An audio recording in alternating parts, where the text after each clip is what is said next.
From James Bond's high-tech spy cars to Doc's time-traveling DeLorean, cinemas presented us with a whole range of legendary vehicles over the decades.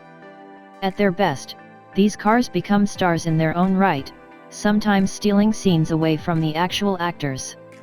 But which movie car's your own personal favorite? Read on to see if it made it to our list. As a feat of engineering, the DeLorean DC-12 was pretty much a failure in real life. But thanks to Back to the Future and its conversion into a time machine, this vehicle's now one of the most iconic in American film history.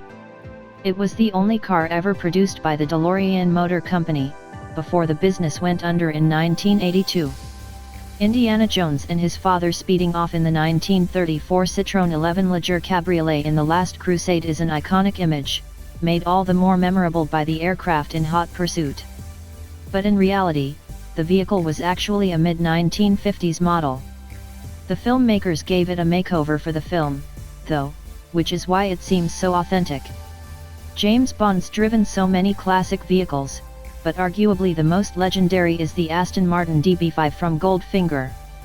It was, after all, the first one equipped with an array of high-tech modifications. The most extravagant of these included the ejector seat, bulletproof windows, smokescreen generator and, of course, the machine guns.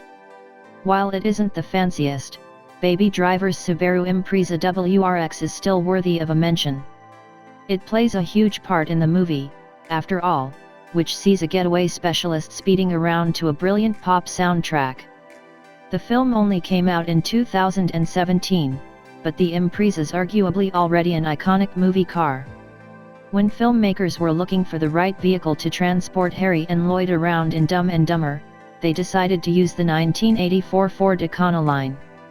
On its own terms, of course, this isn't the most eye-catching van in the world. But after the design department was through with it, that thing certainly stood out from the crowd.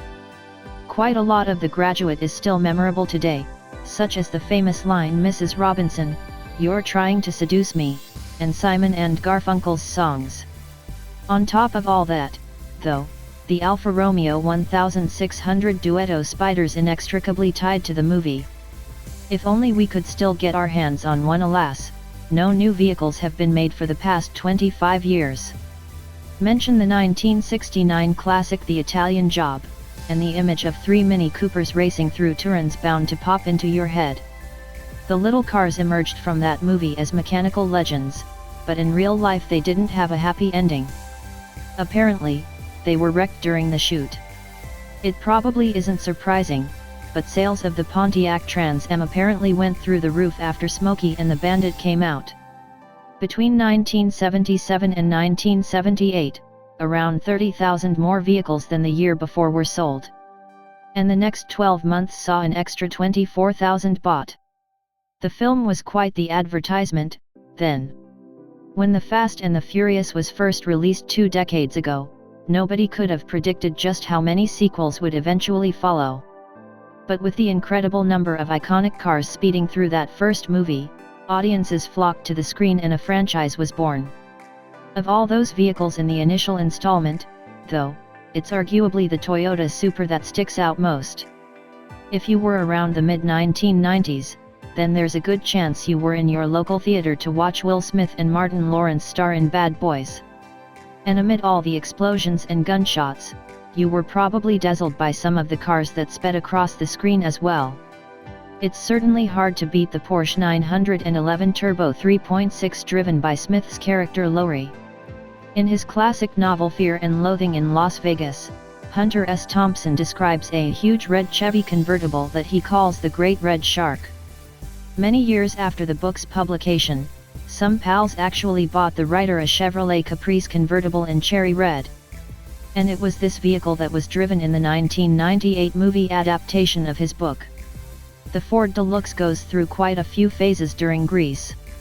When we first see the iconic car, it's in a pretty shabby state. But after some work, it's like a whole new automobile, with a pristine white paint job and all its features upgraded.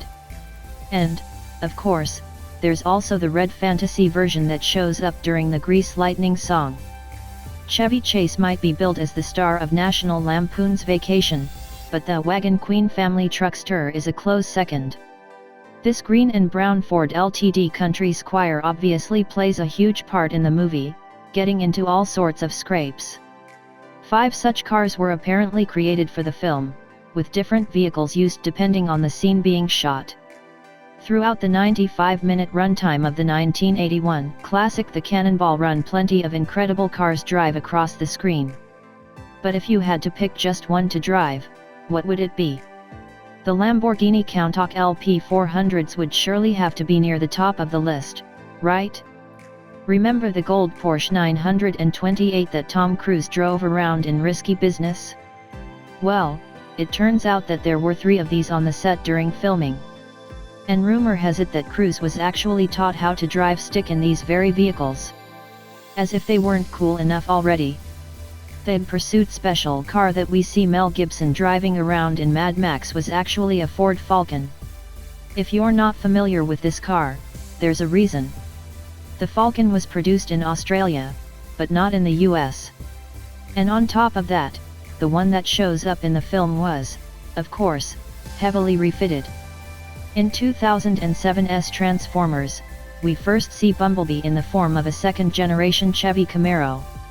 Later on, though, he upgrades himself to become a 5th-generation Camaro. But the crazy thing is that the 5th generation wouldn't come on the market for another couple of years in real life. The movie was the first time that anyone got to see the car.